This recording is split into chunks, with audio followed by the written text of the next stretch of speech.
always tell you to work really hard, but it's also important to play. So I'm playing, but I'm thinking of all of you, and I'm realizing a lot of people have been twittering about how to memorize. So I thought I'd throw together a YouTube video about how to memorize. The first thing I would warn you against is memorizing too quickly. I think some people think you get the piece, you memorize the words, you say them well, and you're done. And that just isn't the half of it.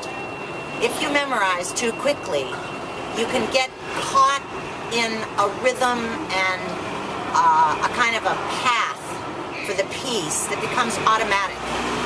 Then it's very difficult to personalize. Big truck. It's very difficult to personalize, and it's very difficult to make changes in your point of view. So I say don't memorize early, memorize later. I personally like to memorize after I've made choices and thought about the material and thought about my character, so that as I'm memorizing, I'm kind of leaning into my feeling about the material, and I've done the work beforehand. Otherwise, my reading is just my first impulse, and then I'm stuck with it. One of the things you should do before memorizing is break your material into beats. A beat is a unit of action. The first beat might be the arrival, hey man, how are you, hey, hey, and then suddenly the text shifts into, so did you bring it, or I guess you know why I called you in, something like that. So there are usually 3 to 5 beats in a monologue, maybe not in a 1-minute monologue, but in most 2 to 3-minute monologues. There are at least 3 shifts in the action and in the energy of the speech. So look for those. They help you have a shape to your material. When you approach your material to memorize it, you really need to do it line by line. You really need to look at the first line and think, what am I saying and why am I saying it? And how does that lead to the second line? And then how do those lines lead to the third line? So that you're developing a thought process in your mind of how your character is thinking. How's he getting from one thought to another? Why does he say that? Who is he saying it to? What's his relationship with them?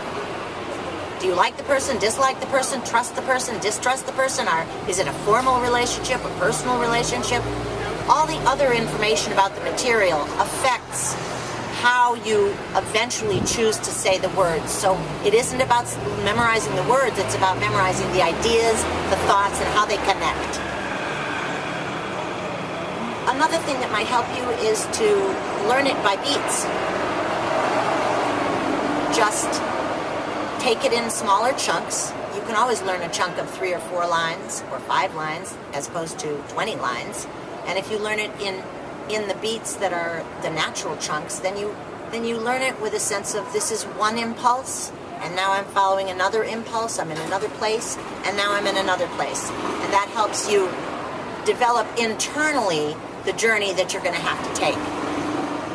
Finally, I find it's really helpful to paraphrase. When I'm memorizing, I don't care what order you do these things I'm telling you, these tips in, it doesn't matter. You might want to paraphrase first off. But what I do is I say this speech a couple times, then I put it down and I try to remember it. Not word for word, because that's memorizing, but just the meaning.